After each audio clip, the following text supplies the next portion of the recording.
Ismim Ma'mura, yoshim 40 yoshda. Aziza opani deyarli 7-8 yildan beri kuzataman.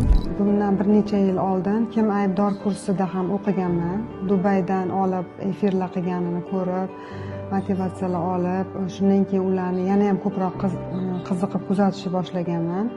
Bu kursga kelishimdan maqsad oilamda farzandlarimga chiroyli tarbiya berish, oilada yana ham o'z o'rnimga ega bo'lish, oqila ayol bo'lish maqsadida kelganman. Bu kursda hozir birga qaynsinglim bilan ishtirok etyapmiz. Bundan tashqari singlim ham onlaynda ishtirok etyapti. O'zimga yoqib qolgani uchun, birinchi kun darsdayoq yoqib qolgani uchun singlimga ham tavsiya berdim. Ular ham hozir o'qib, juda ko'p natijalar olyapti. Birinchi kun darsga kelganimda shunaqa ko'p ma'lumotlar oldik. Neyrosetni tuzilishi, ya'ni boshimizdagi neyrosetlarning tuzilishi yoqdi. Keyin 7 soniyada fikrni to'g'rilab olish juda texnikasi yoqdi. Bu texnikani rosa ko'p opa-singillarimga, tanishlarimga, ishxonamda tatbiq qilyapman. Ular ham juda ko'p natija olishyapti. Hammasi duoda Aziza opani shunaqa texnika o'rgatganiga men ham ularga tavsiya qilyapman. Mana shu texnika juda yoqdi.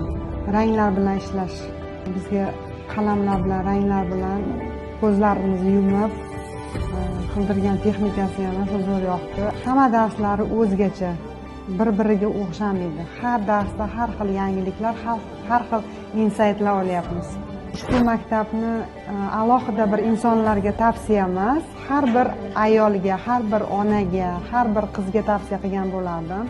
Chunki har bir inson o'ziga psixolog bo'lib, o'zini oilasida, farzandlarida yoki bo'lmasam atrofidagilar bilan o'zini to'g'rilay olishida katta yordam, motivatsiya beradi bu dars. Hamma o'qishini tavsiya qilaman.